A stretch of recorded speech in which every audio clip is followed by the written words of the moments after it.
the three things that I want to leave with you, just these three. I could do 10, I could do a whole life class. But just these three things will carry you if you let them. First and foremost, knowing who you are. Knowing who you are. Being able to answer this question, who am I? And what do I want? You know, many times when I go out of the country, I am baffled by that question. To explain what is your occupation. I've stood there for 10 minutes. Well, am I a talk show host? Well, I'm more than a talk show host. Am I a businesswoman? I'm a businesswoman. I'm more than a businesswoman. Am I an entrepreneur? I'm more than an entrepreneur. So I just leave it blank or self-employed. So I'm not asking for the roles that you play as daughters. I'm not asking that question. What are the roles that you play as a daughter, as a friend, as a sister? You're going to be a lawyer, you're going to teach, you're going to be a pharmacist. I'm asking the bigger question of who am I? Who am I really? I am that which is born of all that is. I am, as Pierre de Chardin said, a spiritual being having a human experience. Come trailing the breath of the ancestors yet, but trailing the breath of the angels. And understanding that because I am connected to the source of all that is possible for me. That's who I am. And what do I want? I don't want to just be successful in the world. I don't want to just make a mark or have a legacy. The answer to that question for me is I want to fulfill the highest, truest expression of myself as a human being. I want to fulfill the promise that the Creator dreamed when He dreamed the cells that made up me. What do I want? You must have some kind of vision for your life. Even if you don't know the plan, you have to have a direction in which you choose to go. I never was the kind of woman who liked to get in a car and just go for a ride. I had a boyfriend who would say, let's just go for a ride. I want to know, where are we going? Do we have a destination? Is there a plan? Or are we just riding? What I've learned is that's a great metaphor for life. You want to be in the driver's seat of your own life, because if you're not, life will drive you. So, knowing who you really are in this space and time that we embody. That's number one. What do you want?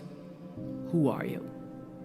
Number two, you must find a way to serve. Martin Luther King said that not everybody can be famous, but everybody can be great, because greatness is determined by service. Now, we live in a world where everybody wants to be famous and where we admire people for just being famous. We think being known brings us value. The truth is, all of that will fade in time. In 3 years, you won't be able to name the housewives of Atlanta. The real truth is that service and significance, service and the significance that you bring to your service is that which is lasting. So to be able to, whatever your occupation or job or talent or gift is, our honorees today getting doctorate degrees, to apparently opposite fields, HIV and AIDS and the spoken word. But what they have in common is service, using the spoken word in service to community and the world. using your knowledge and information about HIV and AIDS and medicine in service to the world. And if you look at all the most successful people in the world, whether they know it or not, they have that paradigm of service. Everybody's talking about Mark Zuckerberg and IPO. Service. Jay-Z rapping. Service. Through the word, to people, through song. For many years, I was really just happy to be on TV, and people would stop and say, "Oh, you on TV?" "Yeah, I'm on TV. I like being on TV. It's a nice job." And it was about the time that I received my honorary doctorate from Spelman around 1993. So I don't know if that had something to do with it. I thought of myself as Dr. Winfrey. That I went back and I took a long look at what it was I was doing on TV and made a decision that I was no longer going to just be on TV, but I was going to use TV as a platform, as a force for good, and not be used by TV. And I will tell you, my decision to make that significant change in the way I operated on television, using television as a service, changed my career exponentially. Service through medicine, service through art. Using whatever it is you produce, your product, as a way of giving back to the world. When you shift the paradigm of whatever it is you choose to do to service, and you bring significance to that, success will, I promise you, follow you. Service and significance equals success. That's number 2. Number 3, it's so simple, but so hard to do. Always do the right thing. Always.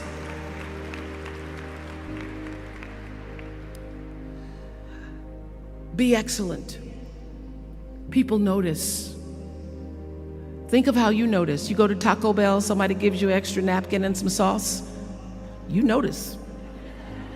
You want to go back to that person, because even at Taco Bell, excellence shows itself. Be excellent. Let excellence be your brand. Everybody talks about building a brand. I never even knew what that was. When people would say, "You're a brand," I would say, "No, I'm just Oprah."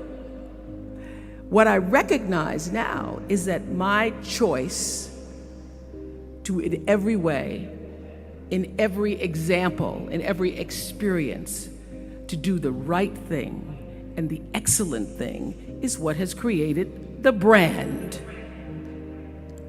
Years ago, I did an ad for Revlon for an ad they were doing called Unforgettable Women. And what I know is that when you are excellent, you become unforgettable. People remember you. You stand out. Regardless of what it is, you become an unforgettable woman. And that is what we all want. We want to be unforgettable and not forgettable.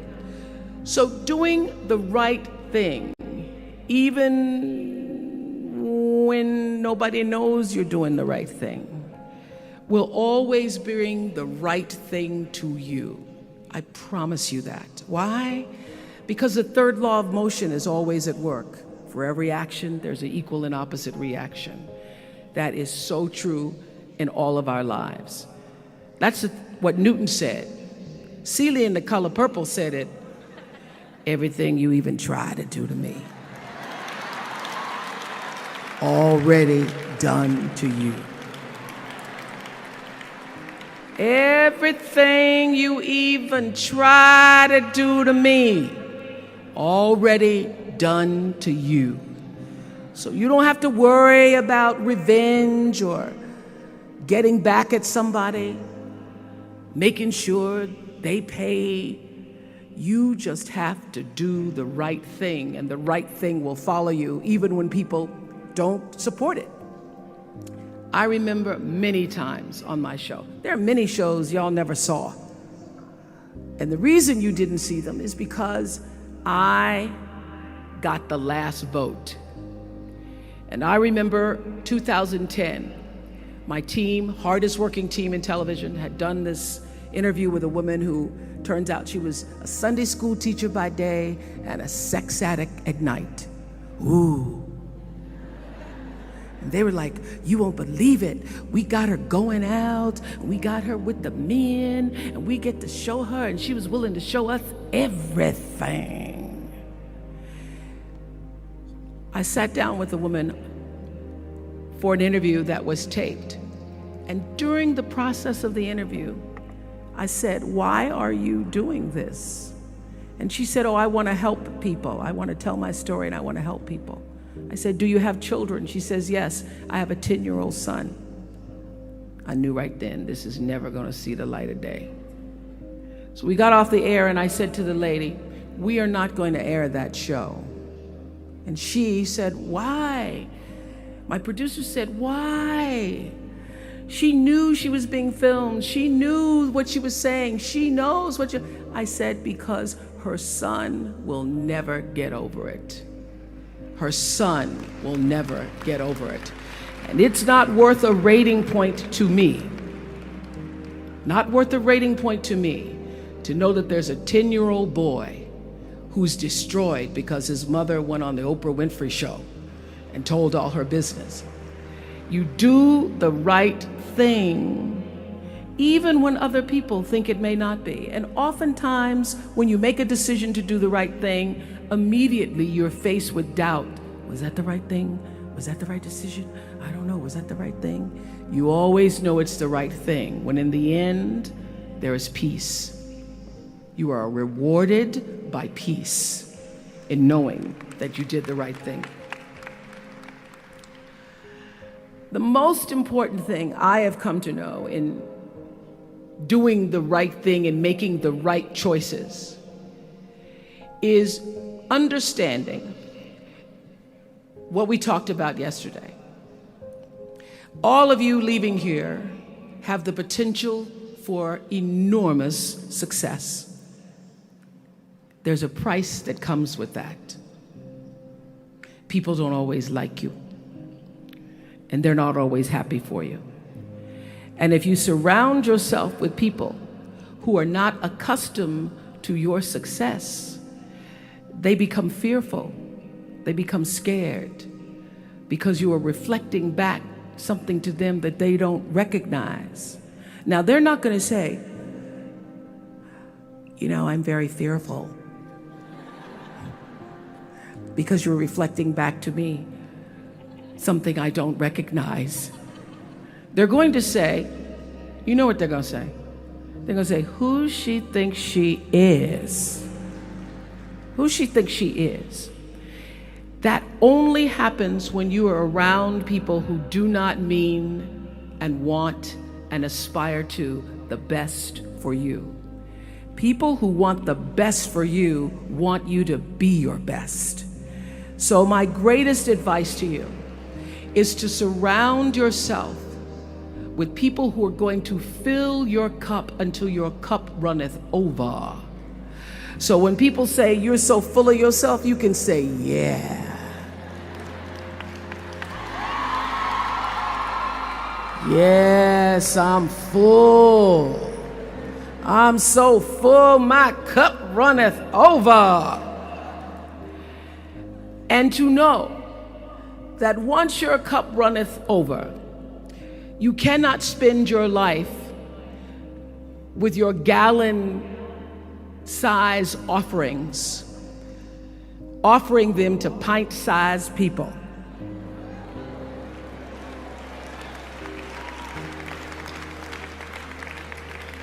You have got to surround yourself with gallon-sized people who can hang in the same company with you, so that you're not offering your gallons to those little pints out there who can't hold it anyway.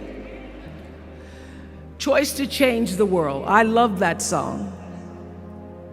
I love hearing you all sing that song. And what I know for sure is that the biggest choices begin and end with you, your internal big questions. Who do I want to be in the world? My relationship to source energy, to all that is God. I'm not talking about what you believe in God. I'm talking about your experience of that which is all life, which is divine and universal.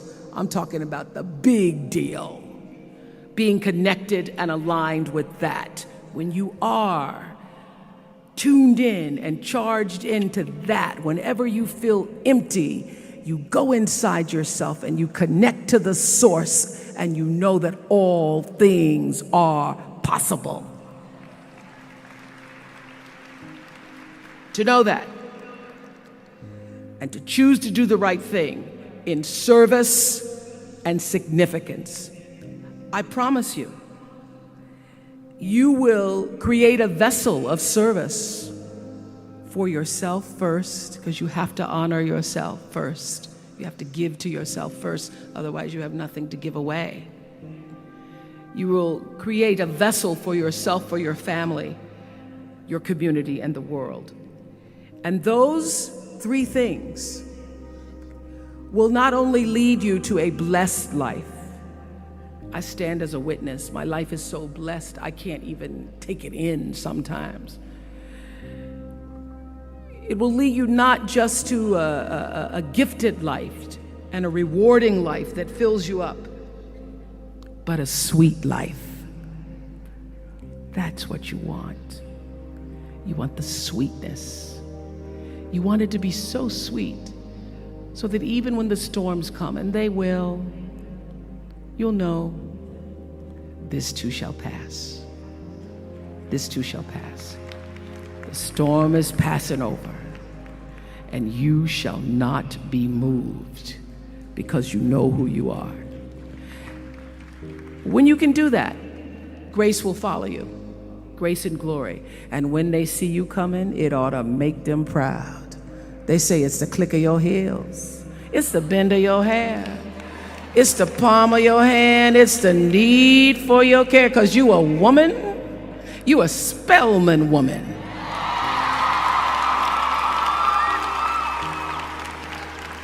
Phenomenally, phenomenal.